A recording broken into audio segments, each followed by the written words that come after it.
శుభోదయం మిత్రులారా, కుకట్పల్లి న్యూస్ మనం ఇక్కడ మన వార్తల ప్రపంచమంతా అనే నినాదంతో ముందుకెళ్తున్నాం. ఈ రోజు జూన్ 28, 2021 వార్తాపత్రికల విశ్లేషణ కార్యక్రమం పక్కా లోకల్ కార్యక్రమానికి స్వాగతం.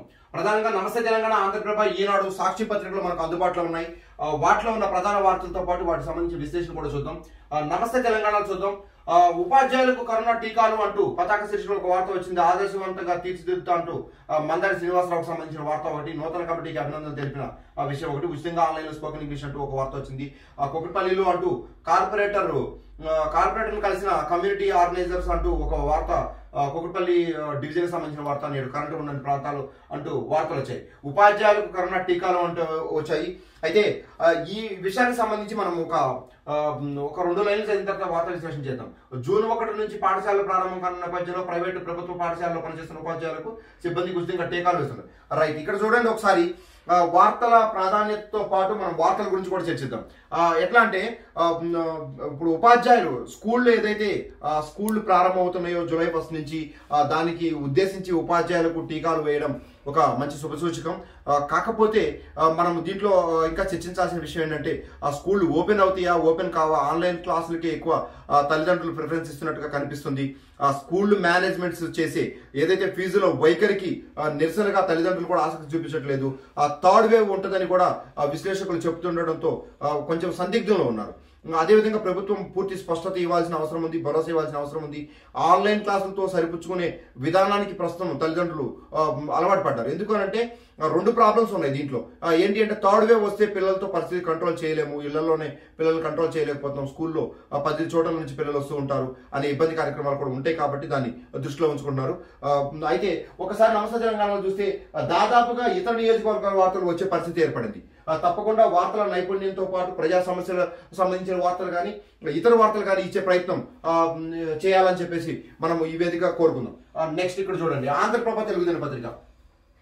ఆంధ్రప్రభలో ప్రధానంగా చూస్తే పిసిసి చీఫ్ కు అభినందనలు వెల్లువ అంటూ దాదాపుగా ఫోటోలతో నిండిపోయిన వైరం కనిపిస్తుంది. ఇక్కడ దేశ ప్రజలతో మమేకమైన ఏకైక ప్రధాని నరేంద్ర మోదీ అంటూ ఒక వార్త ప్రచురితమైంది. ఉద్యోగికి అండగా నిలిచిన గోపాలరావు నగర్ వాసులు అంటూ ఒక వార్త వచ్చింది. హిందూ సామ్రాజ్యానికి దినోత్సవ వేడుకలు త్వరితగతిన పనులు పూర్తి చేయాలంటూ సూచనలు చేస్తున్న కార్పొరేటర్ మందారి గురించి ఒక వార్త వచ్చింది. అదేవిధంగా మరొక ఫోటో రైటర్ వార్త కూడా వచ్చింది. కుకట్పల్లి డివిజన్ కార్పొరేటర్ జూపల్లి సత్యనారాయణకు మొక్కల బహుమతి ఇస్తున్న కుకట్పల్లి డివిజన్ నూతనంగా నియమితులైన కమ్యూనిటీ ఆర్గనైజర్ పిఓ సుజాతతో పాటు ఎస్ఆర్పీలు సరిత, పద్మ, కల్పన తదితరులు ఉన్నట్టుగా అభినందనలు ఆయన కలిసిన మర్యాదపూర్వకంగా కలిసిన వార్త ఒకటి ప్రచురితమైంది. ఒక్కసారి ఈ వార్తలో చూసినట్లయితే పిసిసి చీఫ్ సంబంధించిన అభినందనల వెల్లువ దానికి యథావిధిగా కొనసాగుతూ ఉంది. అనేక మంది కలుస్తూ ఉన్నారు. వారి ప్రాబల్యం నిలుపుకోవడం కోసం, కాంగ్రెస్ లో మేము కూడా ఉన్నామని చెప్పుకోవడం కోసం కావచ్చు, ఇక అంతకు మించి వారి పార్టీ ప్రయోజనాల దృష్ట్యా, వారి ఎదుగుదలకి ప్రయోజనాల దృష్ట్యా ఆ వార్త ఉపయోగపడుతుంది. ఇక మనం దీంట్లో ప్రధానంగా చర్చించాల్సిన వార్త ఒకటి ఉంది.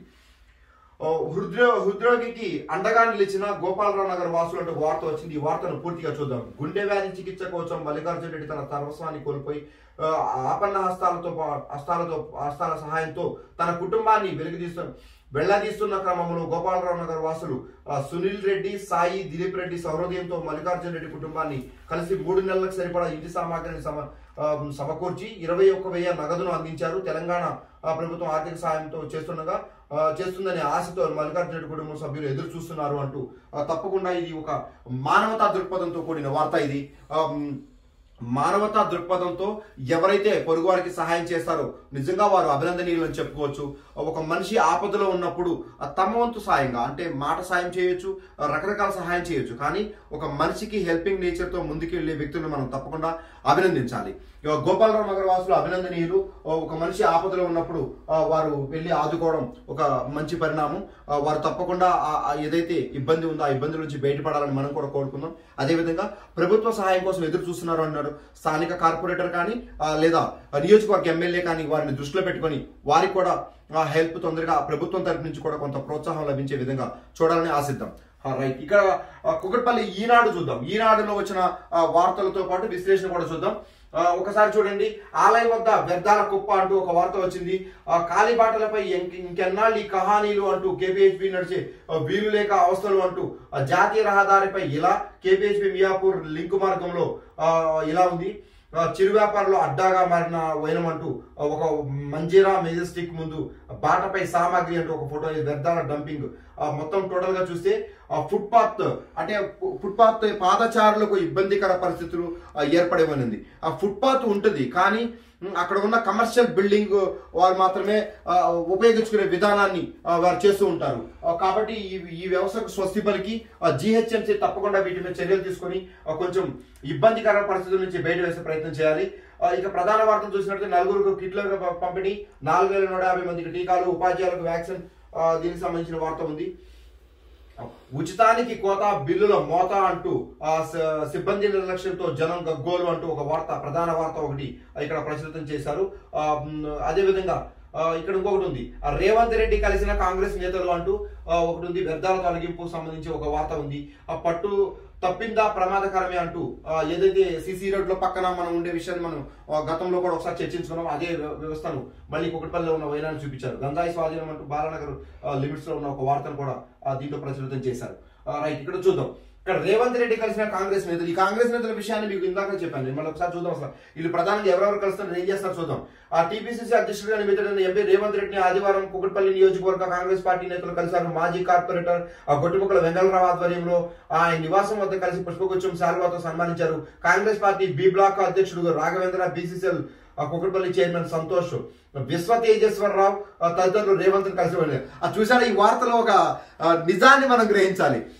గొట్టిముక్కల ఎవరైతే వెంగళరావు ఉన్నారో ఆయన తన పుత్రరత్నాన్ని పైకి తీసుకొచ్చే ప్రయత్నాన్ని చెప్పుకోవచ్చు.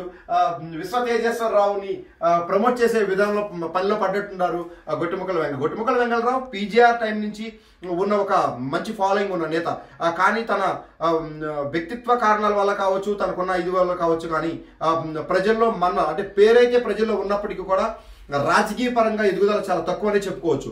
అయితే ఇక్కడ ఆయన చూశారు లేదు, తనతో పాటు తన కుమారుడిని తీసుకెళ్లి రేవంత్ రెడ్డి కలిశాడు. అంటే బిడ్డలకు బంగారు భవిష్యత్తు బాటను నియమించే విధంగా రాజకీయ నాయకులు ఎప్పుడు వెనక్కి తగ్గరు.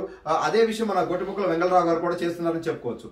విశ్వ తేజేశ్వరరావుని ప్రమోట్ చేయడానికి ముందుకు తీసుకెళ్తున్నాడు, రేవంత్ రెడ్డికి దగ్గర చేసే ప్రయత్నం చేస్తున్నాడు. మొత్తం టోటల్ వార్త పరంగా చూస్తే ఆ విషయం మనకి అర్థమైపోతుంది. రాజకీయ నాయకులు తన వారసుల్ని ముందుకు తీసుకురావడంలో కొన్ని జిమ్మికులు చేయక తప్పదు, అలాంటి ఇది ఉంది. కానీ తండ్రికి తగ్గ తనయుడిగా వెళ్తాడా, లేకపోతే తనదంటూ ఒక సొంత దూరంతో విశ్వ తేజేశ్వరరావు వెళ్తాడా అనేది రాబోయే రోజుల్లో ప్రజలు నిర్ణయిస్తారు. తన బిహేవియర్ని బట్టి, ఒక రాజకీయ నాయకుడు ఎదుగుదల అనేది తన వ్యక్తిత్వాన్ని బట్టి, మాట్లాడే తీరును బట్టి, ప్రజా సమస్యల పట్ల తనకున్న ఆసక్తిని బట్టి, సమాజం పట్ల తనకున్న సేవా తత్పరతను బట్టి నిర్ణయిస్తారు. ఒకసారి మనం చూసుకున్నట్లయితే ఏ రాజకీయ నాయకుడి కెరీర్ అయినా సరే అట్లాగే స్టార్ట్ అవుతుంది. యువత కాబట్టి కొంతవరకు ప్రాధాన్యత, అంటే ఎడ్యుకేటెడ్ పరంగా కానీ యువతతో ఉన్న తనకి సాన్నిహిత్యం కానీ తన రాజకీయంగా నిలబడతారా లేదా అనేది రాబోయే రోజుల్లో ప్రజలు తీర్పులు ఇస్తారు. ఇక్కడ ఇది కుకట్పల్లిలో ఉన్న ప్రధాన వార్తలు. అయితే కుకట్పల్లిలో ఉన్న ప్రధాన వార్త మరొకటి ఈనాడులో ఒక వార్త ఉంది. ఈ వార్తను కూడా మనం ఒకసారి చూసే ప్రయత్నం చేద్దాం. ఇక్కడ చూడండి, బిల్లులు మోత, ఉచితానికి కోత, బిల్లుల మోత అంటూ ఒక వార్త వచ్చింది. ఒకసారి ఈ వార్తను చూద్దాం. ఉచితంగా త్రాగునీరు అందిస్తామని బిల్లులతో మోత మోగిస్తున్నారు అంటూ జనం గగ్గోలు పెడుతున్నారు. అందరికీ బిల్లులు రావడం, ఉచితం కొందరికే వర్తించడం, ఫిర్యాదులు వెలువల వస్తున్నాయి. బిల్లుల జారీలో సిబ్బంది నిర్లక్ష్యం కూడా ఈ సమస్యకు ఒక కారణంగా చెప్పాలి. ఇంటింటికి తిరిగి మీటర్ రీడింగ్ తీసుకోవాల్సిన సిబ్బంది ఇలా చేయకుండా ఇష్టం వచ్చినట్లు రీడింగ్ వేయడంతో అధికారులకు తలనొప్పిగా మారింది. బిల్లులకు చెల్లింపు కంటే ఫిర్యాదులు ఎక్కువయ్యాయి. మీటర్ పనిచేస్తూ ఆధార్ లింక్ చేసుకున్నప్పటికీ సిబ్బంది తప్పిదం కారణంగా ఉచితంగా తాగునీటి పథకానికి అనర్హులయ్యారు. ఉచితం కొన్ని లీటర్ల వరకే ఉన్నప్పటికీ అదనంగా నీరు వాడారంటూ బిల్లులు ఇవ్వడం, వాస్తవంలో అటువంటిది ఏమీ లేకపోవడం కొంత గందరగోళానికి దారితీస్తుంది. కుకట్పల్లి జలమండలిలో డివిజన్ పరిధిలో ఉచిత తాగునీటి పథకం అమలుకు బిల్లుల జారీతో వస్తున్న ఫిర్యాదుల తాజా సమాచారం ఇది. రైట్ మిత్రులారా, ఇది ప్రస్తుతం ఉన్న ఒక హాట్ టాపిక్ అని చెప్పుకోవచ్చు. ఉచిత నీటి సరఫరా అంటూ అందరినీ ఆధార్ లింక్ చేసుకోమని ప్రభుత్వం ఇచ్చిన GHMC పరిధిలో ఇచ్చిన సూచన మేరకు అందరూ ఆధార్ లింక్ చేసుకుని ఉచిత నీరు వస్తుందని చెప్పేసి ఆశపడ్డారు మీటర్ల గురించి. కానీ వచ్చి అధికారులు బిల్లు తీయకుండా బిల్లులు ఇవ్వడం విద్యుత్ శాఖలో పరిపాటి అయిపోయింది. విద్యుత్ శాఖ వివాదాలు ఆల్రెడీ భారీగా ఉంటాయి. విద్యుత్ శాఖ మీద ఆరోపణలు ఉన్నాయి. అది పక్కన పెడితే ఇప్పుడు జలమండలికి వచ్చిన జలమండలి చుట్టుకున్న పరిస్థితి కూడా చూసుకోవచ్చు. అంటే మీరు కస్టమర్ని నమ్మించి నట్టేట ముంచుతున్నారని చెప్పుకోవచ్చు. ఎందుకంటే కస్టమర్ మిమ్మల్ని ఏదైతే వినియోగదారులు ఉన్నారో ప్రజలు మిమ్మల్ని నమ్మి ఆధార్ లింక్ చేసుకున్న తర్వాత మీటర్ రీడింగ్ దగ్గరికి రాకుండా, అంటే మీరు బాలకృష్ణ సినిమాలో కనుక వేలు పెట్టి ట్రైన్ పిలిచినట్టు బిల్లు పిలిస్తే ఇంటికి వచ్చినట్టు పరిస్థితి ఏర్పడిపోయింది. మీరు ఒకటే గుర్తుపెట్టుకోవాలి దయచేసి. అంటే మీరు మీటర్ రీడింగ్ చూడకుండా బిల్లు ఎలా డిక్లేర్ చేస్తారు, ఇది ప్రజా సమస్య, ప్రజలు నిలదీస్తున్నారు, ఫిర్యాదులు వస్తున్నాయి అని చెప్పి మన పేపర్ సాక్షిగా ఈనాడులో రాసిన ఆర్టికల్ గా మీకు తెలుస్తూనే ఉంది. ఒకటే చెప్తున్నాం, జలమండలి వ్యవస్థ ఏదైతే ఉందో ఆ వ్యవస్థను బలోపేతంతో పాటు ప్రజలకు మీటర్ రీడింగ్ తీసి బిల్లు ఇవ్వడం అనేది సమంజసం. ఇలా కాకుండా మీరు మరొక ధోరణిలో చేస్తే, వ్యతిరేక ధోరణి ప్రజల్లోంచి వస్తే మీరు ఆ ధోరణి తట్టుకునే పరిస్థితి మీకు ఉండదు. దయచేసి అధికారులు, ఉన్నతాధికారులు ఈ విషయాన్ని దృష్టిలో పెట్టుకుని ఏవైతే బిల్లులో జరిగిన తప్పిదాలు, పొరపాట్లు సరిచేసుకొని ఒక్కసారి మీటర్ రీడింగ్ చేసి యథార్థాలను నిగ్గు తేల్చి బిల్లు చేతిలో పెడితే కస్టమర్ కట్టడానికి మీకు రెడీగా ఉంటాడు. కానీ ఇలా అడ్డగోలుగా బిల్లులు ఇస్తే కట్టడానికి ప్రజలు ముందుకు రారు, ఇబ్బందులు పడతారు. దయచేసి అధికారులు ఈ విషయాన్ని గ్రహించాలి. రైట్, నెక్స్ట్ సాక్షిలో చూద్దాం. సాక్షిలో ఏం వార్తలు ఉన్నాయో ఒకసారి చూద్దాం. తొలగిన అపోహలు వ్యాక్సిన్ కు బారులు అంటూ ఒక వార్త ప్రచురితమైంది. డివిజన్ సమస్యలని పరిష్కరిస్తా అంటూ కేపీహెచ్బీ కాలనీకి సంబంధించిన వార్త. పర్యావరణ పరిరక్షణకు మొక్కలు నాటాలి అంటూ ఇది మోదీనగర్ సంబంధించిన వార్త ఒకటి ఉంది. మన్ కీ బాత్ లో పాల్పంచుకోవాలి అంటూ కార్యక్రమాన్ని వీక్షిస్తున్న బీజేపీ నాయకులు అంటూ ఒక వార్త ప్రచురితం చేశారు. రేవంత్ రెడ్డి సారథ్యంలో కాంగ్రెస్ కు నూతన ఉత్తేజం అంటూ కాంగ్రెస్ సంబరాలకు సంబంధించిన వార్త ఒకటి ఉంది. ఇట్లా మిగతా విషయంలో టీడీపీని ఆహ్వానించకపోవడం అవమానించినటువంటి మోదీనగర్కు సంబంధించిన వార్త ఒకటి ఉంది. అన్ని ప్రాంతాలు అభివృద్ధి పరుస్తామంటూ ఇతర వార్త ఒకటి ఉంది. అయితే టోటల్ గా ఇక్కడ చూస్తే వ్యాక్సిన్లకు భారం తీశారు, ఇది ఒక వార్త ఉంది. దీనికి సంబంధించిన వార్త ప్రజల్లో పెరిగిన అవగాహన, స్వచ్ఛందంగా టీకాపై ఆసక్తి నేడు పర్వత్ నగర్ కమ్యూనిటీ హాల్లో ప్రారంభం. దీనికి సంబంధించిన వార్త ఇద్దరు ఇచ్చారు. ఎవరెవరు? Sanitation resource person. ఒకసారి చూద్దాం. అందరూ వేసుకోవాలి అంటూ ప్రభుత్వ నిబంధనల మేరకు 18 ఏళ్లు నిండిన వారంతా వ్యాక్సిన్ వేయించుకోవాలి. అంతేకాక 2 డోసులు పూర్తయిన తర్వాత కూడా మాస్కులు, భౌతిక దూరం, శానిటేషన్ వంటి రక్షణ చర్యలు తీసుకోవాలి. ఏమాత్రం జలుబు, జ్వరం లక్షణాలు ఉంటే వెంటనే వైద్యులు సంప్రదించాలంటూ డాక్టర్ సంపత్ జిహెచ్ఎంసీ మోసంపేట సర్కిల్ వైద్యాధికారి పేరుతో ఒకటి వచ్చింది. స్పందన లభిస్తోంది అంటూ మోదీనగర్ కమ్యూనిటీ హాల్లో ఏర్పాటు చేసిన కేంద్రానికి విశేష స్పందన లభించింది. ఉదయం 6 గంటలకే స్వచ్ఛందంగా వచ్చి క్యూ కడుతున్నారు. ఎవరికి ఎలాంటి ఇబ్బంది లేకుండా తలెత్తుకున్న క్రమ పద్ధతులు పాటిస్తున్నారు. Suresh sanitation resource person. ఇక్కడ డాక్టర్ సంపత్ ఒక విషయాన్ని తెలియజేశారు. ఇది వాస్తవం. డాక్టర్ సంపత్ చెప్పిన విషయాన్ని ప్రతి ఒక్కరు పరిగణలోకి తీసుకోవాలి. అవగాహన కొంతమేరకు అయితే వచ్చింది, పూర్తి అవగాహన రావాలి. వ్యాక్సిన్ 2 డోసులు తీసుకున్న తర్వాత 2 డోసులు తీసుకున్నామనే ధీమాతో ఉండకుండా మాస్కులు వాడాలి, శానిటైజర్ వాడాలి, అదేవిధంగా భౌతిక దూరం పాటించాలని డాక్టర్ సంపత్ చెప్పడం జరిగింది. తప్పకుండా ఈ సూచనలు ప్రతి ఒక్కరు పాటించాలని మనం ఈ వేదిక కోరుకుందాం. రైట్ మిత్రులారా, ఇంకొకటి చూస్తే ఇక్కడ మనకి మన్ కీ బాత్ లో పాల్పంచుకోవాలి అంటూ నరేంద్ర మోడీకి సంబంధించిన వార్త ఒకటి ఉంది. ఆ వార్తకు సంబంధించి మనం ఒకసారి చూద్దాం. ఈ ముందు ప్రధానమంత్రి నరేంద్ర మోదీ మన్ కీ బాత్ కార్యక్రమానికి ఆదివారం కాంతారావు పార్టీ నాయకులతో కలిసి వీక్షించారు. దయచేసి వీక్షించారు. ఈ సందర్భంగా కాంతారావు మాట్లాడుతూ ప్రతి నెల చివరి ఆదివారం మన్ కీ బాత్ ద్వారా మోదీ తన మనసులో మాటలను ప్రజలతో పంచుకుంటున్నారన్నారు. ప్రజలతో అనునిత్యం అందుబాటులో ఉన్న తొలి ప్రధాని నరేంద్ర మోదీ అన్నారు.